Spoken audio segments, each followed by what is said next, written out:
Hey there, Miss Monis back with the rest of chapter 12. We left off, and Milo had heard the story of why the valley lost sound. It was basically because people stopped appreciating it and they sent the doctor in, which then created more chaos. So now you see, continued the writer, why you must help us attack the fortress and free sound. What can I do? Wrote Milo. You must visit the Soundkeeper and bring from the fortress one sound, no matter how small, with which to load our cannon. For if we can reach the walls with the slightest noise, they will collapse and free the rest. It won't be easy, for she is hard to deceive, but you must try. Milo thought for a moment and then said, I shall, and volunteered to go. Within a few minutes, he stood bravely at the fortress. Knock, knock, he wrote neatly on a piece of paper, which he pushed under the crack. In a moment, the great portal swung open, and as it closed behind him, a gentle voice rang out. Right this way, I'm in the parlor. Can I talk now? Cried Milo happily, hearing his voice once again. Yes, but only in here, she replied softly. Now do come into the parlor. Milo walked slowly down the long hallway and into the little room where the Soundkeeper sat listening intently to an enormous radio set whose switches, dials, knobs, meters, and speaker covered one whole wall, which at the moment was playing nothing. Isn't that lovely? She sighed. It's my favorite program. 15 minutes of silence. And after that, a half hour of quiet, and then an interlude of lull.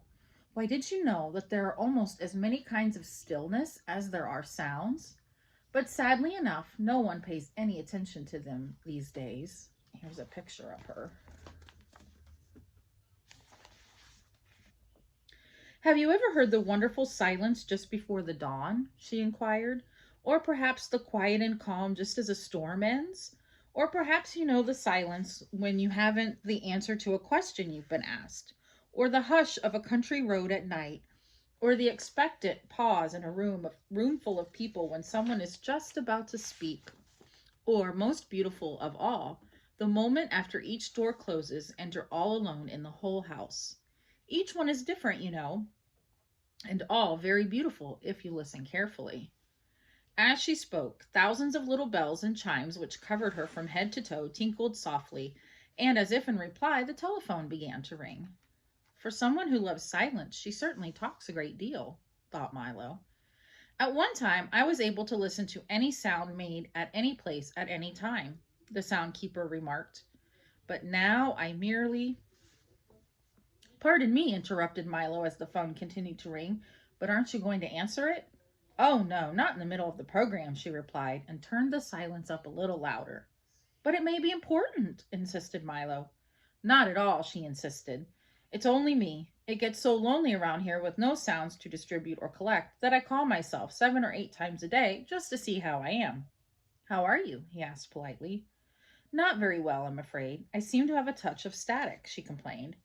But what brings you here? Of course you've come to tour the vaults. Well, they're usually open to the public only on Mondays from 2 to 4. But since you've traveled so far, we'll make an exception. Follow me, please. She quickly bounced to her feet with a chorus of jingles and chimes and started down the hallway. Don't you just love jingles and chimes? I do, she answered quickly.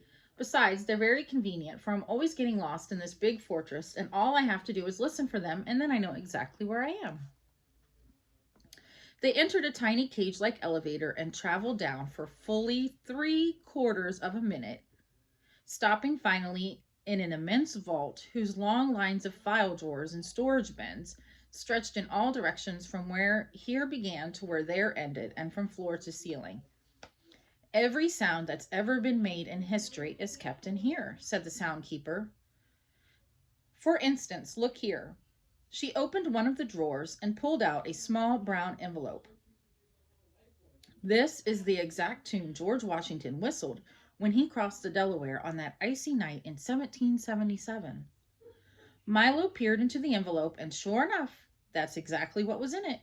But why do you collect them all? He asked as she closed the door. If we didn't collect them, said the Soundkeeper as they continued to stroll through the vault, The air would be full of old sounds and noises bouncing around and bumping into things. It would be terribly confusing because you'd never know whether you were listening to an old one or a new one. Besides, I do like to collect old things, and there are more sounds than almost anything else. Why, I have everything in here from the buzz of a mosquito a million years ago to what your mother said to you this morning. And if you come back in here in 2 days, I'll tell you what she said tomorrow. It's really very simple. Let me show you. Say a word, any word. Hello, said Milo, for that was all he could think of. Now, where do you think it went? She asked with a smile. I don't know, said Milo, shrugging his shoulders. I always thought.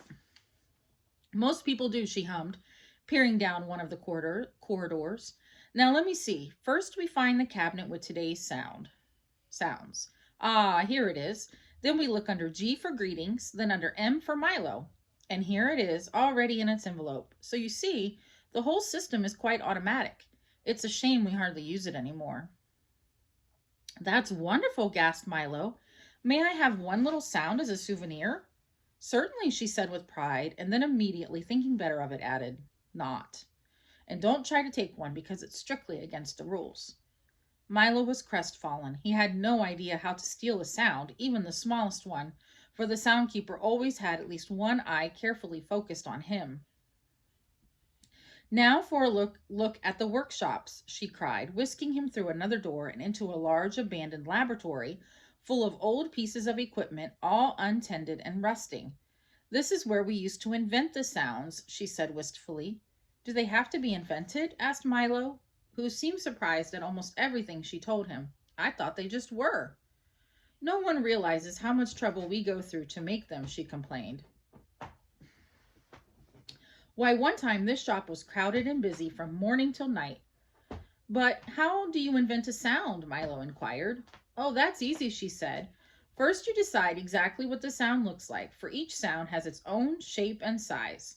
Then you make some of them here in the shop and grind each one 3 times into an invisible powder and throw a little of each into the air every time you need it.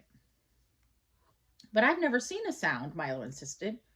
You never see them out there, she said, waving her arm in the general direction of everywhere, except every once in a while on a very cold morning when they freeze. But in here we see them all the time. Here, let me show you. She picked up a padded stick and struck a nearby bass drum 6 times. 6 large, woolly, fluffy cotton balls, each about 2 feet across, rolled across silently out onto the floor. You see, she said, putting some of them into a large grinder. Now listen. And she took a pinch of the invisible powder and threw it into the air with a boom, boom, boom. Do you know what a hand clap looks like? Milo shook his head. Try it, she commanded. He clapped his hands once, and a single sheet of clean, white paper fluttered to the floor. He tried it 3 more times, and 3 more sheets of paper did the very same thing. And then he applauded as fast as he could, and a great cascade of papers filled the air. And there's a picture of him clapping. Isn't that simple? And it's the same for all sounds. If you think about it, you'll soon know what each one looks like. Take laughter, for instance, she said, laughing brightly, and 1,000 tiny brightly colored bubbles flew into the air and popped noisily. Or speech, she continued, some of it light and airy, some sharp and pointed, but most of it, I'm afraid, is just heavy and dull. What about music? Asked Milo excitedly. Right over here. We weave it on our looms. Symphonies are the large, beautiful carpets with all the rhythms and melodies woven in. Concertos are these tapestries, and all the other bolts of cloth are serenades, waltzes, overtures, and rhapsodies. And we also have some of the songs that you often sing, she cried, holding up a handful of brightly colored handkerchiefs. She stopped for a moment and said sadly, we even had one section over there that did nothing but put the sound of the ocean into seashells. This was once such a happy place. Then why don't you make sound for everyone now? He shouted so eagerly that the soundkeeper leapt back in surprise. Don't shout so, young man. If there's one thing we need more of around here, it's less noise. Now come with me and I'll tell you all about it. And put that down immediately. Her last remark was directed toward Milo's efforts to stuff one of the large drum beats into his back pocket. They returned quickly to the parlor, and when the soundkeeper had settled herself in a chair and carefully turned the radio to a special hour of hush, Milo asked his question again in a somewhat lower voice.